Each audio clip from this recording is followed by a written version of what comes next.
আস্তে আস্তে পৃথিবী তার ধ্বংসের দিকে যাবে। সে বের হবে তখন পৃথিবীর অবস্থাই চেঞ্জ হয়ে যাবে। এই পৃথিবীর আগের পৃথিবী থাকবে না, পৃথিবী থাকবে না এমন। যতদিন যাবে পৃথিবী তার ধ্বংসের দিকে যাবে, আস্তে আস্তে আস্তে আস্তে পৃথিবী তার ধ্বংসের দিকে যাবে এবং কিয়ামতের সমস্ত আলামত প্রকাশিত হয়ে যাবে ইনশাআল্লাহ তাআলা। হাতে সময় বেশি নাই। সেই 1400 বছর আগে নবীজি বলেছেন যে আমার উম্মত আর কিয়ামতের মাঝখানের দূরত্ব হচ্ছে আসর থেকে মাগরিবের ওয়াক্তের মতো। বুঝতে পারছি না? আসরের ওয়াক্ত, এই যে এখন আসরের ওয়াক্ত, মাগরিব হতে কতটুকু সময় বাকি আছে? 1.5 ঘন্টা 2 ঘন্টা। আল্লাহর কাছে উম্মতে মুহাম্মাদি এবং কিয়ামত আর উম্মতে মুহাম্মাদি এর মাঝখানে দূরত্ব হচ্ছে আসর থেকে মাগরিবের মতো। তাহলে কতটুকু সময় বাকি আছে আপনি ভাবেন। এই হাদিসটা বলেছেন নবীজি 1400 বছর আগে, আমি 1400 বছর পরে বলব। কোরআন হচ্ছে বাইয়িনাত, সুস্পষ্ট প্রমাণ, নিদর্শন, এবং ফুরকান, সত্য মিথ্যা, ন্যায় অন্যায়ের একমাত্র মানদণ্ড। সত্য মিথ্যা, হক বাতিল, ন্যায় অন্যায় এর মানদণ্ড কি মানুষের জ্ঞান নাকি আল্লাহর ওহী? আল্লাহ পাকের সর্বশেষ ওহীর নাম কি? তাওরাত, জাবুর, ইনজিল না কোরআন?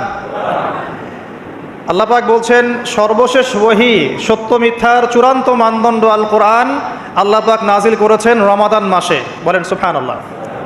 রমাদান মাসে একটা রাত আছে লাইলাতুল কদর। লাইলাতুল কদর 27শে রমাজানেই হবে জরুরি না। শেষ দশকের বিজোড় রাতগুলোর যে কোনো রাতে লাইলাতুল কদর হতে পারে। হতে পারে 21 রাত, হতে পারে 23 বা 25 বা 27 বা 29। ইন্না আনজালনাহু ফি লাইলাতুল কদর, আল্লাহ পাক বলছেন নিঃসন্দেহে আমি কোরআনকে নাজিল করেছি লাইলাতুল কদরে। ওয়া মা আদরাকা মা লাইলাতুল কদর, হে নবী আপনি কি জানেন লাইলাতুল কদর কি জিনিস? লাইলাতুল কদরি খায়রুম মিন আলফি শাহর, এই রাতটা হচ্ছে 1000 মাসের চাইতে উত্তম।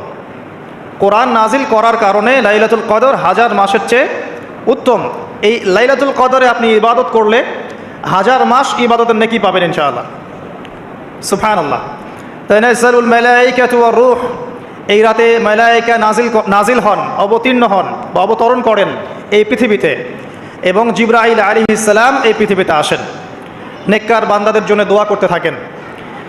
সালামুন হিয়া হাত্তা মাতলাইল ফজর, সকাল পর্যন্ত এই রাতে শান্তি বিরাজ করে। এই রাতে জিবরাইল আলাইহিস সালাম ফেরেশতাদেরকে নিয়ে আসেন, প্রত্যেকটা কাজের ফয়সালা অর্থাৎ 1 বছরের তাকদীর নতুন করে নবায়ন করা হয় লাইলাতুল কদরের রাতে। আল্লাহ পাক বলছেন এই কদরের রাতেই আমি কোরআন নাজিল করেছি। আর এই কোরআন যে মাসে নাজিল করা হয়েছে তার নাম কি? রমাদান মাস। তাহলে রমাদান মাসের সবচেয়ে গুরুত্বপূর্ণ বিষয়টা হচ্ছে আল কোরআন নাজিল হওয়া। এই তো কথা কি বুঝতে পারছেন? রমাদান মাসের সবচেয়ে গুরুত্বপূর্ণ ইভেন্টটা কি? আল কোরআন নাজিল হওয়া।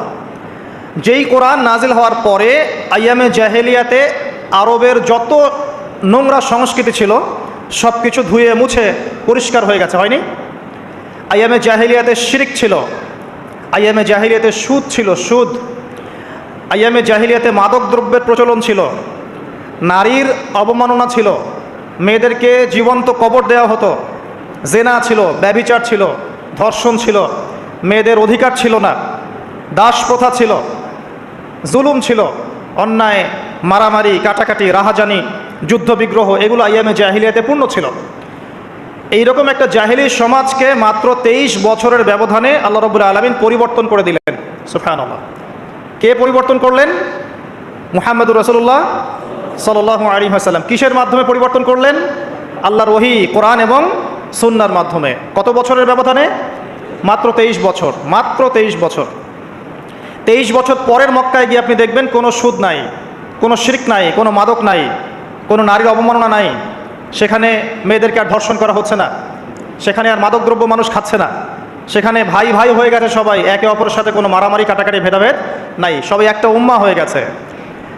তো এই যে 23 বছরে একটা নোংরা সমাজকে আলোকিত সমাজে পরিণত করা হলো কিসের মাধ্যমে? আল কোরআনের মাধ্যমে।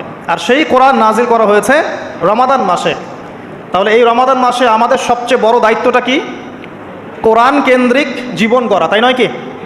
কোরআন কেন্দ্রিক জীবন গড়া, কোরআন পড়তে শেখা, কোরআন মানুষকে শেখানো, কোরআনের অর্থটা বোঝা, কোরআনকে নিয়ে গবেষণা করা, কোরআনের দাওয়াত মানুষকে দেয়া এবং কোরআনের যে বিধান এটা বাস্তবায়নের চেষ্টা করা। এই তো কোরআন কেন্দ্রিক কাজ তো এইগুলোই। নবী সাল্লাল্লাহু আলাইহি ওয়াসাল্লাম এবং সাহাবায়ে কেরাম 23 বছর ধরে এই কাজগুলো করেছিলেন বলেই আইয়ামে জাহেলিয়াত একটা আলোকিত সমাজে পরিণত হয়েছে। আমার কথা কি বুঝতে পারছেন? আলহামদুলিল্লাহ। এখন আসেন খুব সরল কথা বলি যে আমরা যারা মুসলিম আছি, কোরআন কেন্দ্রিক আমাদের কি কাজ করা উচিত, এই রমাদান মাসে আমরা কি করতে পারি, এবং রমজান মাস থেকে শিক্ষা নিয়ে সারা বছর এটাকে ধরে রাখতে পারি কিভাবে, এটাই মূল কথা। অনেক বেশি কথার প্রয়োজন নাই, মূল কথা কিন্তু অল্প। রমাদান মাসে আমাদের প্রথম দায়িত্ব হচ্ছে আল কোরআন পড়তে শেখা। আমরা কারা কারা কোরআন পড়তে জানি হাত উঁচু করে একটু। মাশাআল্লাহ, বেশিরভাগ মানুষই কোরআন পড়তে জানেন, আলহামদুলিল্লাহ। জাযাকুমুল্লাহ খায়রান, আল্লাহ পাক আপনাদেরকে বারাকাত দান করুন, দোয়া করি। প্রথম কাজ কোরআন পড়তে শেখা। পড়তে জানেন আলহামদুলিল্লাহ, তবে আমি কিছু কথা বলি যেগুলো শুনলে হয়তো আপনার কাছে মনে হবে যে আরও ভালো করে পড়া শেখা উচিত। পড়তে শেখা খুব গুরুত্বপূর্ণ একটা কাজ, কিন্তু যেমন তেমন করে পড়তে শিখলে হবে না, মদ মাখরাজ তাজবিদের সাথে পড়তে হবে। যেমন একটা অক্ষর আছে কফ, বড় কফ, যেমন কফ দিয়ে একটা শব্দ আছে কুল।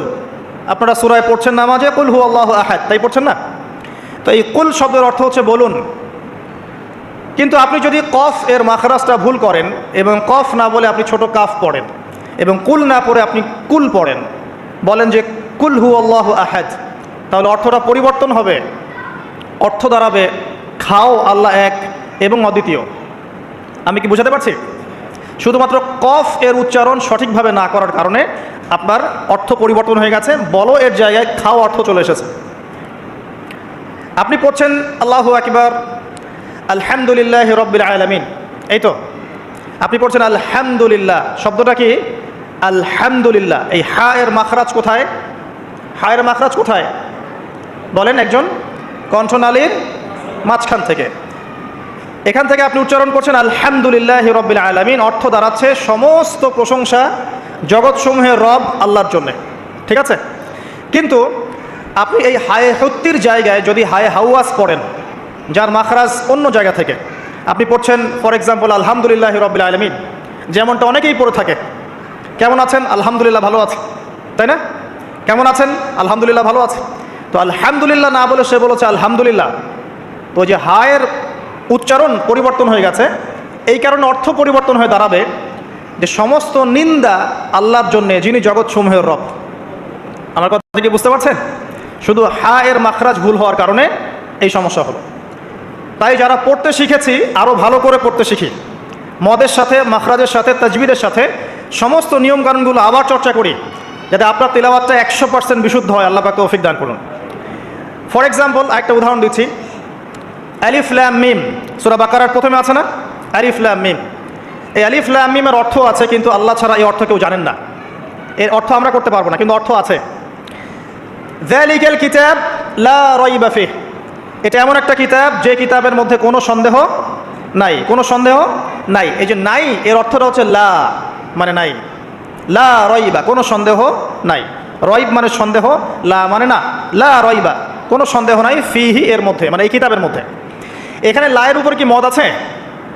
লায়ের উপরে কি মদ আছে না? লাকে টানতে হবে না? কি বলেন?